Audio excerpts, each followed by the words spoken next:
School শুরুর আগেই বিপত্তি। দক্ষিণ কলকাতায় নবনালন্দা স্কুলে দুর্ঘটনা। স্কুলের কাঁচ ভেঙে গিয়ে আহত হয়েছে দুই পড়ুয়া। সাদার্ন অ্যাভিনিউ, সেখানে স্কুল বিল্ডিং এর কাঁচ ভেঙে বিপত্তি। স্কুল শুরুর আগেই বিপত্তি। দক্ষিণ কলকাতার নবনালন্দা স্কুলের দুর্ঘটনার খবর। স্কুলের কাঁচ ভেঙে আহত হয়েছে দুই পড়ুয়া। সাদার্ন অ্যাভিনিউ স্কুল বিল্ডিং এর কাঁচ ভেঙে বিপত্তি। দাঁড়িয়ে থাকা পড়ুয়াদের উপর ভেঙে পড়ে কাঁচ। আহত এক ছাত্র হাসপাতালে চিকিৎসাধীন।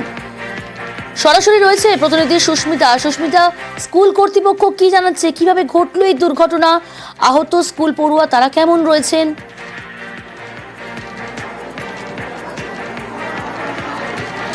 দেখো, সকাল 7টায় স্কুল শুরুর আগেই নিচেই যখন নবম এবং দশম শ্রেণীর যারা ছাত্রছাত্রী রয়েছেন এই স্কুলের, তারা দাঁড়িয়ে প্রেয়ার সারছিলেন, তখনই হঠাৎ করে স্কুল যে বিল্ডিং রয়েছে সেই বিল্ডিং এর 4 তলার কাঁচ হুড়মুড়িয়ে ভেঙে পড়ে।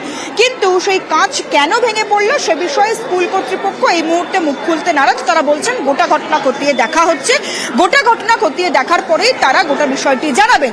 স্কুল কর্তৃপক্ষ আবারও অন্য আরেকজন তিনি বলছিলেন যে যাতে স্কুলের উপরের যে বিল্ডিং এর কাঁচ, সেই কাঁচের জানলায় কোনো স্টুডেন্ট ধাক্কা দিয়ে থাকতে পারে, সে কারণে ভেঙে পড়তে পারে। তবে তখন স্কুলের যারা অভিভাবক অভিভাবিকা রয়েছেন তারা স্পষ্ট করে জানাচ্ছেন সেই সময় প্রেয়ার চলার কারণে স্কুলের নিচেই ছিল সকল ছাত্র, তারা কেউই উপরে ছিল না।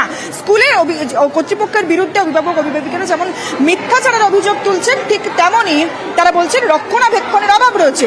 আরো একবার সেই ছবিটা দেখাই, যেখানে স্কুলের কাঁচ আজ সকালেই ভেঙে পড়ে এবং সেই কাঁচের টুকরো এখনো পর্যন্ত এখানে পড়ে রয়েছে। এবং স্কুলের যে বিল্ডিং, সেই বিল্ডিং এর 4 তলার যে জানালা, সেই জানালার থেকে মোটা কাঁচ, সেই কাঁচ নিচে ভেঙে পড়ে। দুজন নবম শ্রেণীর ছাত্রের মাথার উপর ভেঙে পড়ে, একজন গুরুতরভাবে আহত, তাকে ইতিমধ্যে বেসরকারি হাসপাতালে সে চিকিৎসাধীন রয়েছে এবং আরেকজন তার ফার্স্ট এড দিয়ে তাকে ইতিমধ্যেই বাড়িতে পাঠানো হয়েছে। এবং ইতিমধ্যেই ঘটনাস্থলে এসে উপস্থিত হয়েছে টালিগঞ্জ থানার পুলিশ আধিকারিকেরা। তারা গোটা বিষয়টি যেমন খতিয়ে দেখছেন, ঠিক তেমনই ইতিমধ্যেই ঘিরে দেওয়া হয়েছে যে জায়গা বা যেখানে এই দুর্ঘটনা ঘটে সেই জায়গা। এবং স্কুল কর্তৃপক্ষের বিরুদ্ধে একাধিক অভিযোগ তুলছেন অভিভাবকরা। তারা বলছেন কোন রকম রক্ষণাবেক্ষণ হয় না এবং অ্যাম্বুলেন্স পাওয়া যায়নি সেই সময়।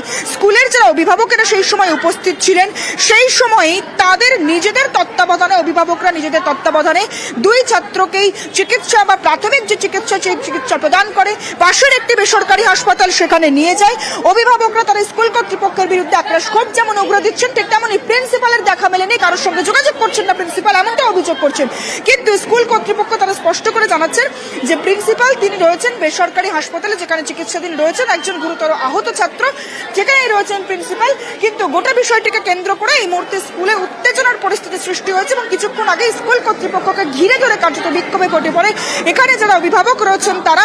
এবং তারা স্পষ্ট করে যে অভিযোগে তুলছেন যে স্কুল কর্তৃপক্ষের বিরুদ্ধে কোনো রকম মেনটেনেন্স হয় না এবং স্কুল কর্তৃপক্ষ তারা বারংবার জানাচ্ছেন যে স্কুলে মেনটেনেন্স হয়, রক্ষণাবেক্ষণ হয় এবং অ্যাম্বুলেন্সের যে চালক তার শারীরিক অবস্থা এই মুহূর্তে খারাপ, ফলে সে আজ সকালে আসতে পারেনি। এবং স্কুল কর্তৃপক্ষের সঙ্গে আরো একবার কথা বলার চেষ্টা করি, যদিও তারা এই মুহূর্তে এই বিষয়ে কোনো রকম মুখ খুলতে নারাজ। একটু কথা বলার চেষ্টা করবো। যারা এখানকার স্কুল কর্তৃপক্ষ রয়েছেন তারা বলছেন যে কোনো রকম ভাবেই তারা কিভাবে কাঁচ ভেঙে পড়লো সে বিষয়ে মুখ খুলতে নারাজ। তবে অ্যাম্বুলেন্স পাওয়া যায়নি। স্কুলের অভিভাবকরা তারা বলছেন নিজেদের তত্ত্বাবধানে তারা ছাত্রকে হাসপাতালে নিয়ে গিয়েছিল।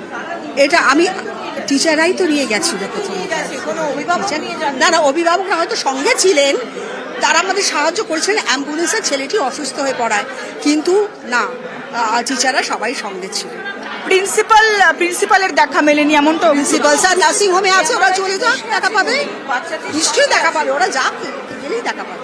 প্রিন্সিপাল যেখানে আহত ছাত্র চিকিৎসাধীন সেখানে রয়েছেন। স্কুল কর্তৃপক্ষ জানাচ্ছেন অভিভাবকদের তরফ থেকে রক্ষণাবেক্ষণের অভাবের অভিযোগ উঠছে এবং ছাত্রছাত্রীদের এই যে স্কুলে, সেই স্কুলে পাঠাতে এই মুহূর্তে তারা আতঙ্কিত এবং গোটা বিষয়টিকে কেন্দ্র করে অর্থাৎ স্কুলের বিরুদ্ধে রক্ষণাবেক্ষণের অভাব রয়েছে, স্পষ্ট অভিযোগ অভিভাবকদের। তারা বিক্ষোভও দেখিয়েছেন।